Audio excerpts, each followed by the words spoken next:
Hello hi എല്ലാവർക്കും ആദിസ് വീട്ടിലേക്ക് സ്വാഗതം. അപ്പോൾ നമ്മളിന്ന് ഉണ്ടാക്കാൻ പോകുന്നത് ട്രെൻഡായിക്കൊണ്ടിരിക്കുന്ന ഡാൽഗോണ കോഫിയാണ്. അതെങ്ങനെയാണ് നമുക്ക് ഉണ്ടാക്കുന്നതെന്ന് നോക്കാം. ഇവിടെ 10 രൂപയുടെ ബ്രൂ ഇൻസ്റ്റൻ്റാണ് നമ്മളിവിടെ എടുത്തേക്കുന്നത്. ഇതെല്ലാം വേണ്ട, ഒരു 2 സ്പൂൺ ബ്രൂ ഇൻസ്റ്റൻ്റാണ് നമ്മൾ എടുത്തേക്കുന്നത്. അതൊരു ഗ്ലാസ്സിലേക്ക് ഇടുക. ഒരു കാര്യം പ്രത്യേകം ശ്രദ്ധിക്കുക, ഇൻസ്റ്റൻറ്റ് പൗഡർ തന്നെ വാങ്ങുക, അല്ലാത്ത കോഫി പൗഡർ വാങ്ങരുത്. ഏത് കമ്പനി ആയിരുന്നാലും ഇൻസ്റ്റൻറ്റ് പൗഡർ തന്നെ വാങ്ങാൻ വേണ്ടി ശ്രദ്ധിക്കുക. അപ്പോൾ നമ്മൾ 2 സ്പൂൺ ഇൻസ്റ്റൻറ്റ് പൗഡർ ഗ്ലാസ്സിലേക്ക് ഇട്ട് കഴിഞ്ഞു. ഇനി 4 സ്പൂൺ പഞ്ചസാര ഗ്ലാസ്സിലേക്ക് ഇടുക. പ്രത്യേകം ശ്രദ്ധിക്കുക, 4 സ്പൂൺ തന്നെ ഇടുക. 2 സ്പൂണാണ് ഇടുന്നതെങ്കിൽ നല്ല കയ്പ്പായിരിക്കും. അതുകൊണ്ട് 4 സ്പൂൺ പഞ്ചസാര ഇടുക. അതിലേക്ക് തിളപ്പിച്ചാറിയ ചെറിയ ചൂടുവെള്ളം 2 സ്പൂൺ ഒഴിക്കുക. എന്നിട്ട് നല്ല രീതിയിൽ മിക്സ് ചെയ്യുക. മിക്സ് ചെയ്യുക എന്ന് പറയുമ്പോൾ ഒരു അരമണിക്കൂർ മിക്സ് ചെയ്യണം. ഇതിപ്പോൾ നമ്മൾ തുടക്കത്തിൽ മിക്സ് ചെയ്യുന്നതാണ് ഈ കാണിക്കുന്നത്. കണ്ടോ, ഇതേപോലെ ആ പഞ്ചസാരയും കോഫി പൗഡറും വെള്ളവും എല്ലാം കൂടെ നല്ല രീതിയിൽ മിക്സ് ചെയ്യണം.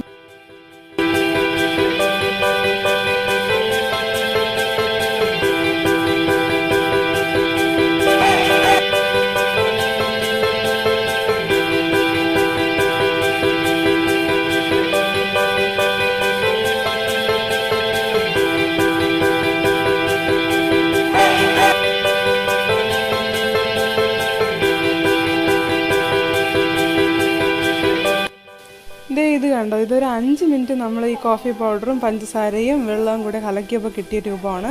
ഇത് വീണ്ടും നല്ല രീതിയിൽ കലക്കണം, കൈയെടുക്കാതെ തന്നെ കലക്കുക. ഇത് ഇനിയൊരു 25 മിനിറ്റ് കലക്കാനുണ്ട്. ഒരു 25 മിനിറ്റ് കൂടെ കലക്കിയാൽ മാത്രമേ നമുക്ക് നല്ലൊരു റിസൾട്ട് കിട്ടുള്ളൂ. ഇത് ഏകദേശം ഒരു 15 മിനിറ്റ് കലക്കിയപ്പോൾ കിട്ടിയ റിസൾട്ടാണ്. അപ്പോൾ നല്ല രീതിയിൽ കലക്കിയതിന് ശേഷം ഓരോരോ സ്റ്റേജായിട്ട് ഞാൻ കാണിച്ചു തരാം.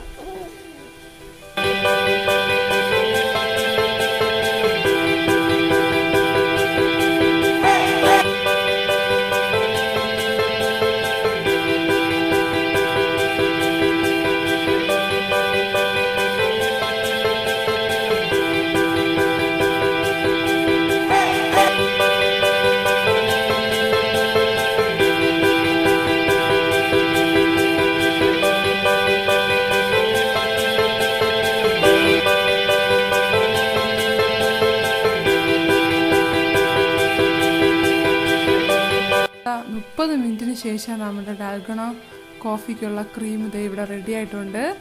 നമ്മുടെ കോഫി പൗഡറും പഞ്ചസാരയും വെള്ളവും കൂടി ചേർന്ന് നല്ല രീതിയിൽ 30 മിനിറ്റ് ക്രഷ് ചെയ്തപ്പോൾ കിട്ടിയതാണിത്. ഇനി നമുക്ക് ഫ്രിഡ്ജിൽ വെച്ച് തണുപ്പിച്ച ചിൽ പാലെടുക്കാം. അതെടുത്തൊരു ഗ്ലാസ്സിലേക്ക് ഒഴിക്കുക. പിന്നെ നമ്മൾ റെഡിയാക്കി വെച്ചിരിക്കുന്ന ഈ ഒരു ക്രീം ഇതിൻ്റെ പുറത്തേക്ക് ഇങ്ങനെ ഇട്ട് കൊടുക്കുക. നല്ല രീതിയിൽ ഇതിൻ്റെ പുറത്തേക്ക് ഒരു ക്രീമി ആയിട്ട് ഇതിനെ വെച്ച് കൊടുക്കുക. അപ്പോൾ നമ്മുടെ ഡാൽഗോണ കോഫി ഇവിടെ റെഡി ആയിട്ടുണ്ട്.